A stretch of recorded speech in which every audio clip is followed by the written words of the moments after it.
Hey guys, it's been a while. Still making boards. I got a quick video for you today, quick tutorial on how I shape a double concave on some boards. Not all boards, depending on what your requirements are, but I got a few questions that you guys have sent in to me asking how do you shape a double concave. Now a single concave, very simple. It's just hollowing out the bottom of the surfboard so that it's kind of like top of a spoon, right?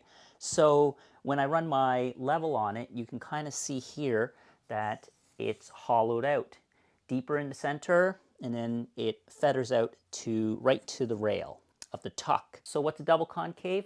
Well, it's essentially the same thing except for it's two of them shaped on basically either side of the stringer typically. There's a few different ways you can do this. You could do channels, which would just be like two concaves on the flat bottom of the board. That's not as common, although I'm not 100% sure, but typically a double concave is shaped into a single concave. And what that means is, now I've already shaped out the bottom concave here, and I got other videos on how to shape out a concave. You can search my channel, but essentially what you do is you plane off the stringer and then you remove the foam. If you're using a power planer, which I did, you can remove everything all at once.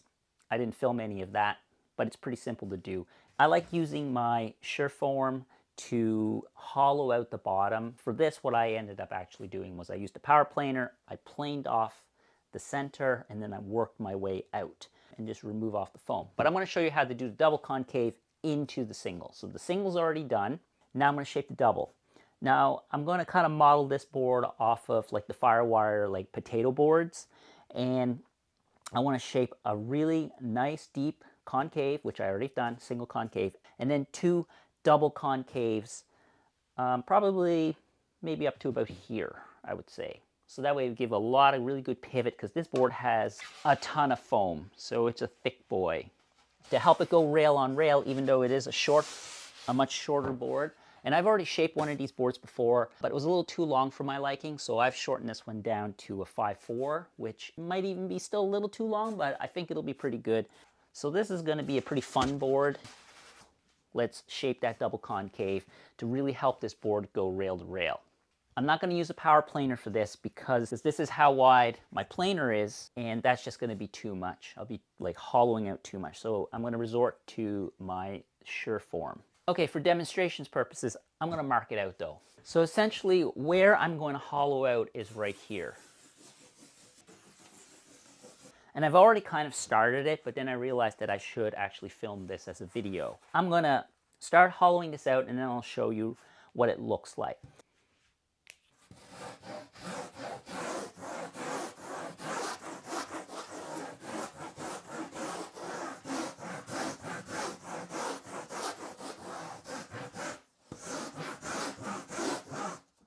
What I like to do is count my passes too.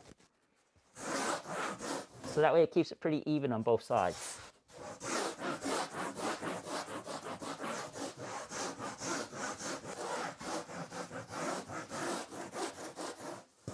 I like to check it every so often just to see what it looks like.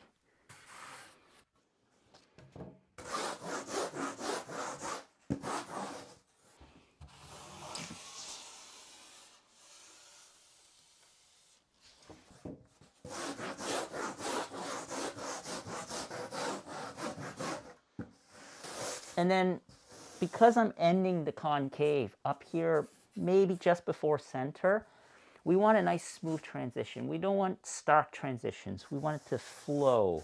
Everything about surfboard building is flow.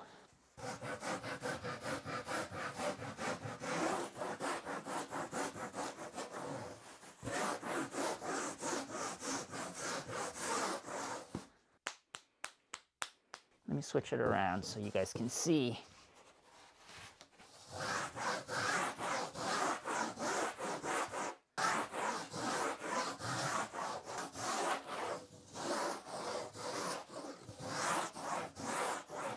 I'm also doing long, even passes. Like I said, keeping lower pressure here, more pressure from here out to the back, because then I want this to be hollowed out just a tad bit.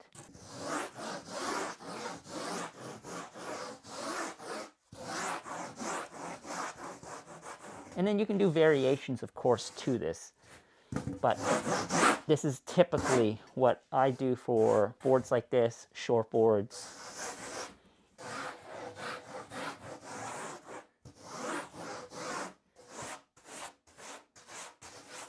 Okay, let's see what that looks like. That's looking really good. I'm going for more of a double into a single concave. So my stringer is actually lower than my rail.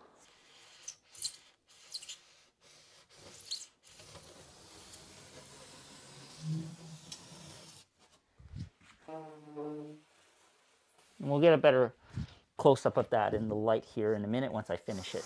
But I'm almost pretty much done.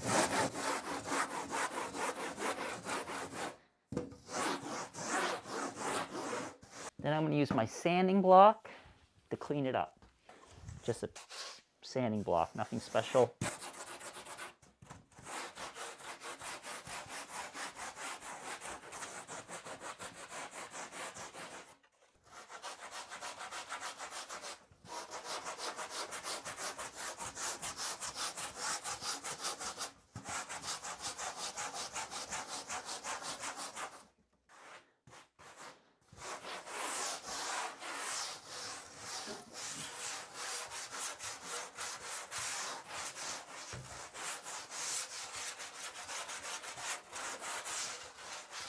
That's looking awesome. I think that should just about do it. Let's just get a better shot of this and show you and call it a day.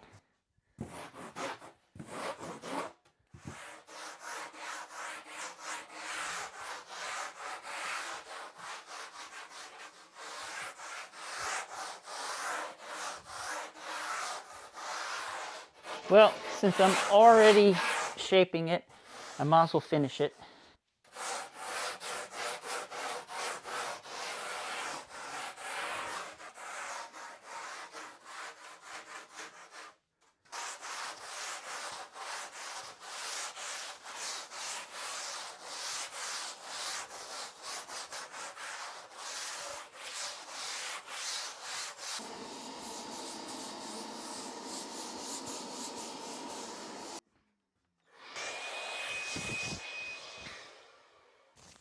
The board is shaped. So I like to shape the concave and the double concave pretty much at the end, and then I like to clean up the board. So that's essentially what I've done. The other thing, if this is an EPS board, if you are shaping a poly board, you won't have all these like gouges or divots and stuff. I'm going to seal this board, and you can also see that there's glue lines with this because I use 3M78 to glue up some old sheets I had left over just so I wouldn't have any waste. So, you know, I can reuse everything. This is the board, and that is the concave, the double concave. So I don't know if you can see it there, hopefully. I'll get some B-roll here and stitch in here, but I really like how it came out. It's nice and deep. It should go rail to rail really nice. And it's got a nice subtle change from the single to the double, and then fades out to the tail with kind of like a little tiny V. Yeah, that should look really good. So yeah, that's this board. And that is how you shape a double concave. Hope you guys found this video helpful, and I will see you guys in another one.